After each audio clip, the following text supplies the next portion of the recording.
Boa noite, meus irmãos, a paz do Senhor, que Deus possa estar abençoando a vida de cada um de nós, momento de podermos refletir um pouco, né, sobre a palavra do Senhor. Gostaríamos, eu gostaria muito de estar neste momento na igreja, para juntos podermos louvar o nome do Senhor, ter comunhão, aprender um pouco mais da tua palavra.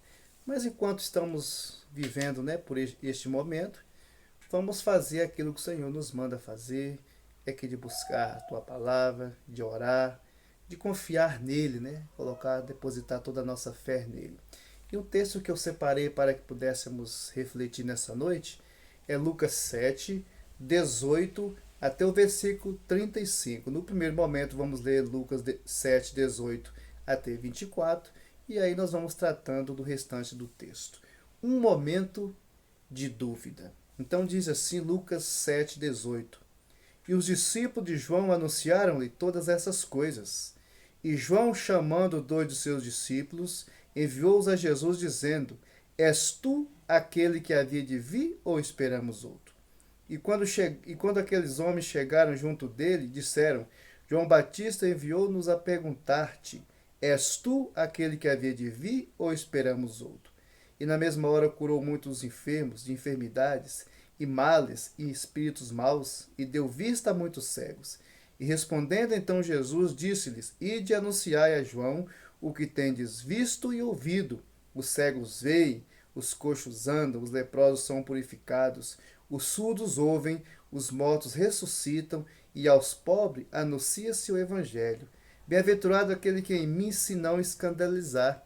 E tendo-se retirado os mensageiros de João, começou a dizer à multidão acerca de João: Que saíste a ver no deserto? Uma cana abalada pelo vento? Vamos orar, meus irmãos, e depois nós vamos cantar, e depois faremos uma meditação sobre esse texto, um momento de dúvida. Oremos. Senhor nosso Deus e nosso eterno Pai, graças nós te damos, ó Deus, pela tua palavra. Louvado e engrandecido seja o teu nome. Obrigado, ó Deus, pela nossa igreja. Obrigado, ó Pai, por este momento que nós estamos passando. Ó Pai, que a tua palavra diz que todas as coisas contribuem para o bem daqueles que te amam. E nós sabemos, ó Pai, que sairemos dessas dificuldades mais fortes. Ó Pai, nos momentos de dúvida, de incerteza, ó Pai, os teus servos sobressaíram porque confiaram no Senhor. Abençoe a tua igreja aqui neste lugar, Igreja Batista de São Geraldo, a cada membro, a cada família. Ó Pai, toma cada um de nós nas tuas mãos, a cada pedido de oração que foi colocado durante a semana, a cada, ó Pai, cada clamor, cada súplica, ó Deus, a cada porqueza, ó Deus, brotado no íntimo dos nossos corações, no nome santo de Jesus, nós entregamos todos nas tuas mãos. Te louvamos, ó Deus, nessa noite. Fala conosco através da tua palavra, no nome santo de Jesus. Amém. Vamos cantar, meus irmãos, e logo depois nós vamos estar meditando nesse texto de Lucas. Amém?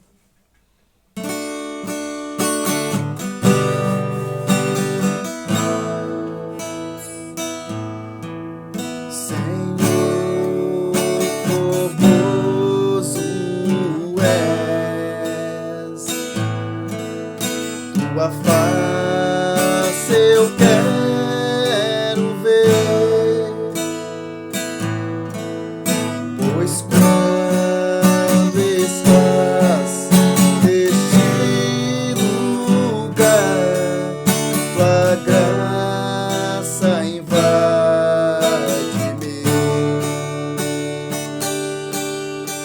Senhor, formoso és,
louvores cantado, cada um de nós possamos estar em oração, louvando a Deus por aquilo que Ele é, em reconhecimento aquilo que Ele é e aquilo que nós somos, no nome santo de Jesus.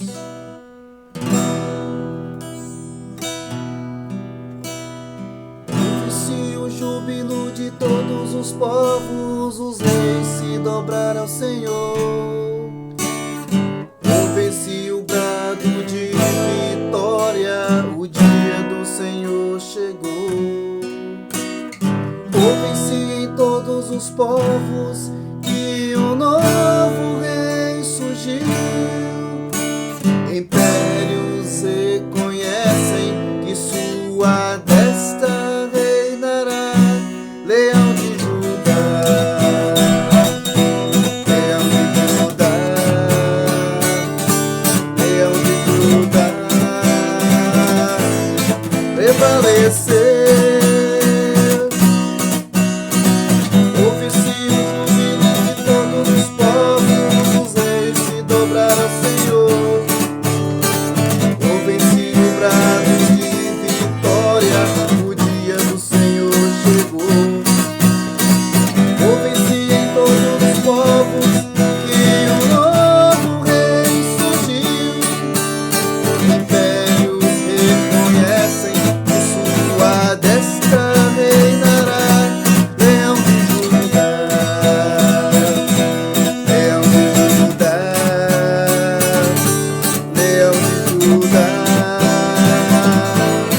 Prevaleceu,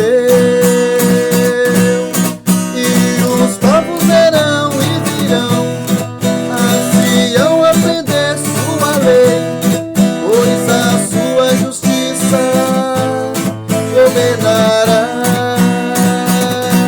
Leão de Judá, Leão de Judá, Leão de Judá, prevaleceu, Leão de Judá. Amém. Louvado seja o nome do Senhor, pelos louvores cantados, pela palavra do Senhor ao meu e ao seu coração. Amém, meus irmãos? Lucas, capítulo 7, versículo 18 até o versículo 35. Um momento de dúvida. O capítulo 7 de Lucas fala de fé, o capítulo 7 de 1 a 10. Fala de desespero, no versículo 11 ao 17. Fala de dúvida, 18 a 35. E fala de uma demonstração de amor. Meus irmãos, onde Jesus está, Ele causa todas essas características. Mas no meu e no seu coração precisa gerar fé e nunca incredulidade. João duvidou, mas o fez para decretar sua fé de uma vez por todas. Então vejamos o que a palavra do Senhor quer nos falar, do que diz respeito ao ensinamento, né, aquilo que o Senhor quer nos mostrar, quer nos orientar de acordo com a sua palavra. Primeira coisa, dúvida. No verso aí 18 até o verso 20. No coração de João parou uma dúvida. Diz assim a palavra: e os discípulos de João anunciaram-lhe todas essas coisas. Que coisas são essas? Aquilo que Jesus fez, né, com o filho da viúva de Naim, né, e também com a conversão, com a fé do carcereiro. Então, diz assim, né, e os discípulos de João anunciaram-lhe todas essas coisas. E João, chamando 2 dos seus discípulos, enviou-os a Jesus, dizendo: és tu aquele que havia de vir, ou esperamos outros? E quando aqueles homens chegaram junto dele, disseram: João Batista nos enviou a perguntar-te: és tu aquele que havia de vir, ou esperamos outro? Meus irmãos, notem que João é o precursor, né, de Jesus, aquele que anunciou, assim como diz Isaías, voz do que clama no deserto, preparai o caminho do Senhor.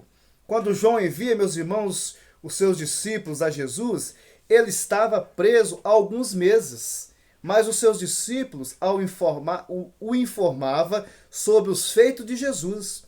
Imagina um homem acostumado a viver livre pelo deserto se ver confinado em uma prisão.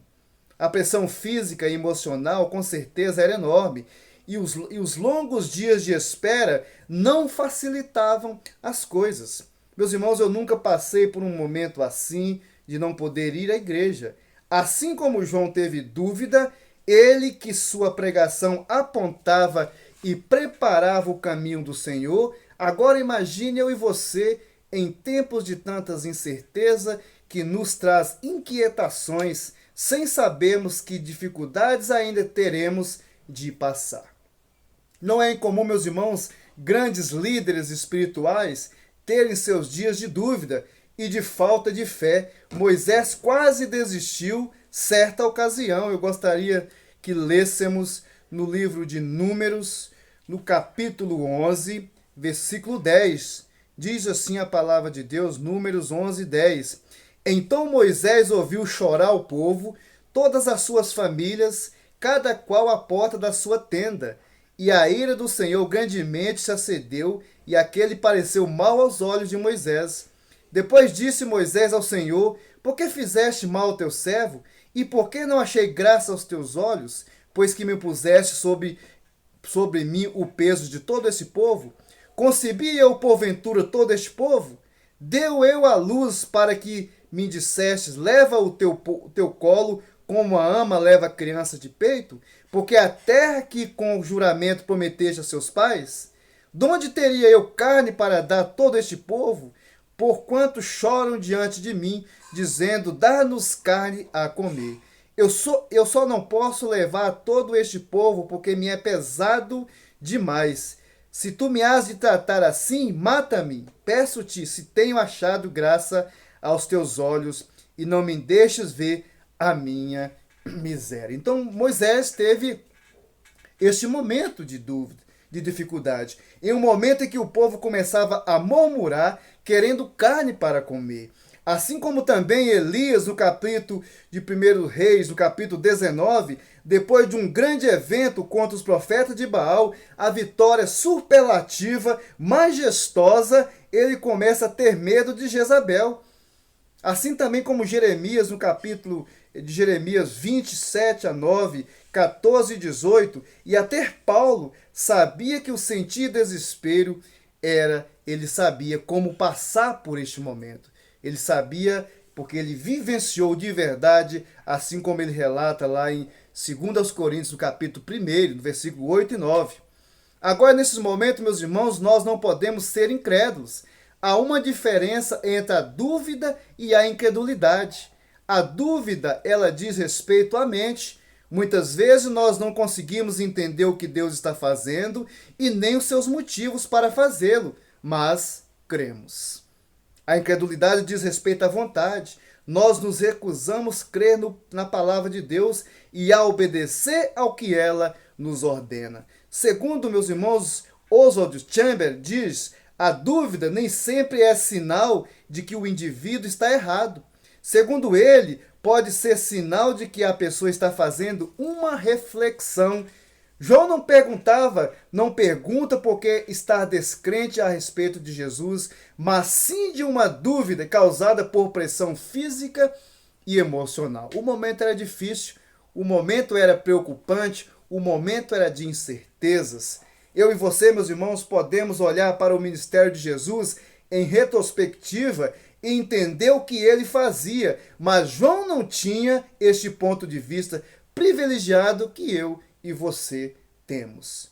João havia prometido em suas pregações que o reino estava próximo, mas até então não se poderia encontrar a evidência alguma disso. Então ele falava que o reino do Senhor estava próximo, mas ele ainda não tinha vivenciado este momento. Segunda verdade, meus irmãos, primeira dúvida, agora certeza. Aqui diz no versículo 21 o seguinte: e na mesma hora curou muito de enfermidades e males e espíritos maus, e deu vista a muitos cegos. Respondendo então Jesus, disse-lhes: ide anunciai a João que tendes visto e ouvido. Os cegos veem, os coxos andam, os leprosos são purificados, os surdos ouvem, os mortos ressuscitam, e aos pobres anuncia o seu evangelho. Bem-aventurado aquele que em mim não se escandalizar. Aquilo que João havia pregado sobre a vinda do reino de Deus, ele não viu. Mas a ser indagado sobre ser ele o que havia de vir, ele, Jesus, não fez um sermão aos dois homens falando de teologia ou de profecia. Ele os convidou a observar enquanto curava todas aquelas pessoas de inúmeras aflições. Essas curas serviram de credenciais ao Messias prometido pelo profeta Isaías em Isaías 29, 18 e 19. Jesus não havia estabelecido, meus irmãos, um reino político, mas o reino de Deus estava presente ali e em poder. Então ele fala com os discípulos, observem. Observe o que eu estou fazendo, vai lá e diz a João. Fala para João essas palavras. Ide anunciar a João o que tendes visto e o que tendes ouvido. O verbo grego que dá origem à palavra escandalizar se refere em sua origem a um graveto usado como pinguela em armadilhas. Por causa de sua preocupação com aquilo que Jesus não estava fazendo, João corria o risco de cair em armadilha. Estava tropeçando sobre o seu Senhor e o ministério dele. Jesus gentilmente lhes pede que tenha fé, pois seu Senhor sabia o que estava fazendo. Hoje, meus irmãos, muita gente critica a igreja por não mudar o mundo e resolver os problemas econômicos e políticos e sociais. É preciso saber que a maneira de Deus mudar o mundo é transformando você e eu para que os outros sejam transformados através de nós, através do nosso testemunho, dizendo que Ele é o Filho de Deus e crer nele que você terá vida eterna. Só assim que o mundo será transformado. Não pela igreja, mas por mim e por você. Por pessoas individuais. O Senhor vai transformando as pessoas. E aí o mundo será cada vez melhor. Terceiro ponto aqui desse texto, meus irmãos, está aí a partir do versículo 24. Primeiro, houve dúvida. Depois, certeza, que Jesus fala, vai lá e diz para João. Ide e anunciai o que tem visto e o que tem ouvido. Agora, Jesus vai falar, de aprovação. Verso 24 diz, e tendo-se retirado os mensageiros de João, começou a dizer à multidão acerca de João, que saíste a ver no deserto? Uma cana abalada pelo vento? Mas que saíste a ver? Um homem trajado de vestes delicadas? Eis que os que andam com vestes preciosas e em delícias estão nos passos reais? Mas o que saíste a ver? Um profeta? Sim, vos digo muito mais do que um profeta. Este é aquele de quem está escrito, eis que eu envio o meu anjo diante da tua face, o qual preparará diante de ti o teu caminho. E eu vos digo que entre os nascidos de mulheres não há maior profeta do que João, mas o menor do reino de Deus é maior do que ele. E todo o povo que ouviu os publicanos, tendo sido batizados com o batismo de João, justificaram a Deus. Mas os fariseus e os doutores da lei rejeitaram o conselho de Deus contra si mesmos, não tendo sido batizados por ele. Agora o texto fala de aprovação. Aquilo que pensamos a respeito de nós mesmos, meus irmãos, ou que os outros pensam de nós, não é tão importante quanto o que Deus pensa de nós. Jesus esperou que os mensageiros tivessem partido e então elogiou João publicamente pelo seu ministério, revelando ao mesmo tempo um coração pecaminoso daqueles que rejeitou o ministério de João. João não era um homem condescendente como um caniço agitado pelo vento. Também não era uma celebridade que desfrutava a amizade de gente importante e os prazeres da riqueza. João não se importava o que as pessoas faziam com ele. Ele não se abalava e nem se enfraquecia. Não era apenas um profeta, mas sim um profeta cujo ministério havia sido profetizado por Isaías. O verso 28, Jesus diz, eis, e eu vos digo que entre os nascidos de mulheres não há maior profeta do que João Batista, mas o menor no reino de Deus é maior do que ele. Então se levanta a seguinte pergunta, se João é um profeta tão importante, por que está na prisão? E aí o texto responde por causa da incredulidade deliberada dos líderes religiosos. Muitos ouviu a sua palavra, creu e se batizou, reconheceram a justiça de Deus, ou seja, concordaram com aquilo que Deus havia dito sobre eles. Eu gostaria que nós pudéssemos ler Salmo 51, Salmo 51, versículo 4. Salmo 51, versículo 4, diz: contra ti somente pequei, e fiz o que é mal diante dos teus olhos, de sorte que és justificado em falares e inculpável em julgares. Davi escrevendo este salmo, dizendo, reconhecendo o seu erro, a sua falha. Os líderes religiosos, porém, se justificaram a si mesmos, Lucas 16:15, sem reconhecer a justiça de Deus e rejeitaram João e a sua mensagem. Então, diante de tudo isso, vem aqui finalmente o final, aqui, a condenação. O texto diz para nós no versículo 31, diz: E disse o Senhor, a quem, pois, compararei os homens dessa geração, e a quem são semelhantes? São semelhantes aos meninos que, assentados nas praças, clamam uns aos outros e dizem, nós vos tocamos flauta, e não dançastes, cantamos lamentações e não chorastes. Porque veio João Batista que não comia pão nem bebia vinho, e dizeis, tem demônio. Veio o Filho do Homem que come e bebe, e dizeis, eis aí um homem comilão e bebedor de vinho, amigo dos publicanos e dos pecadores. Mas a sabedoria é justificada por todos aos seus filhos. Meus irmãos, o texto nos diz que podemos até duvidar da maneira que Deus está trabalhando em nosso favor, porque nem sempre é aquilo que nós queremos, pois queremos fazer a nossa vontade e não a vontade do Senhor. É preciso não se preocupar com o testemunho dos outros ao nosso respeito. O que importa é o que Deus diz sobre nós. Mas o que não podemos é sermos incrédulos, pois se não cremos, a condenação é certa. Jesus compara aquela geração com pessoas imaturas que não se contentaram com coisa alguma. É provável que Jesus estivesse se referindo em particular aos escribas e os fariseus. João pregava uma mensagem severa de julgamento e eles diziam, tem demônio. Jesus misturava com o povo e pregava uma mensagem de salvação repleta de graça e eles diziam, eis aí um glutão e bebedor de vinho, amigo de publicanos e pecadores. Eles não queriam nem um funeral, nem um casamento. Nada lhes agradava. Meus irmãos, para finalizarmos essa palavra, muitas das vezes nós vamos pensar que Deus não está fazendo nada em nosso favor. A dúvida, ela pode até surgir em nós, mas isso não pode gerar em nós incredulidade. Vimos no texto que João duvidou, mas Jesus falou em seu favor. Os escribas e fariseus foram incrédulos, não creram e foram condenados, porque se achavam justos demais e não precisavam se arrepender. Quem quer evitar encarar a verdade sobre si mesmo, sempre encontra algum defeito no pastor.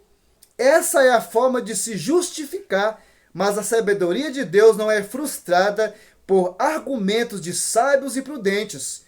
Antes, ela é demonstrada na vida transformada dos que creem. Somente assim a verdadeira sabedoria é justificada.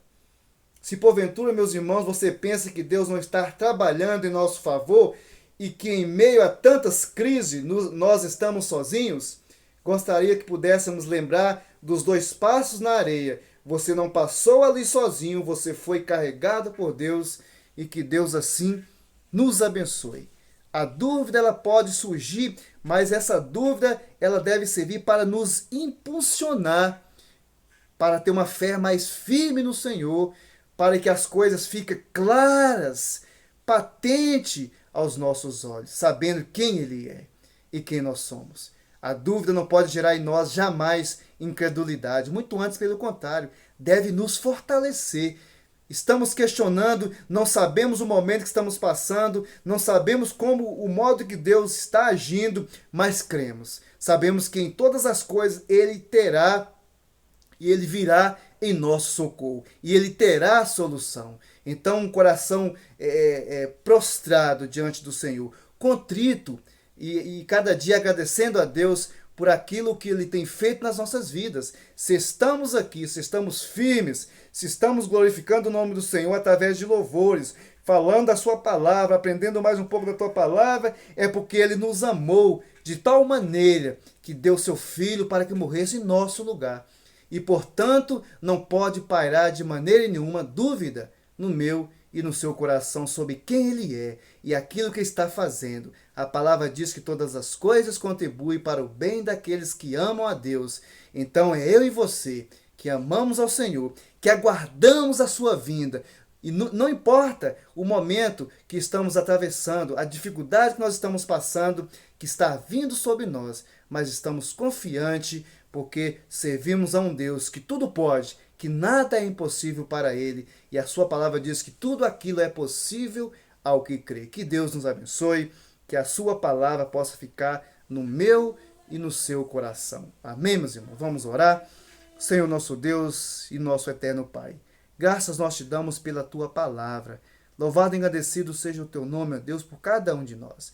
Ó Pai, por cada pedido de oração que foi colocado durante a semana, que o Senhor possa alcançar com poder e graça cada um.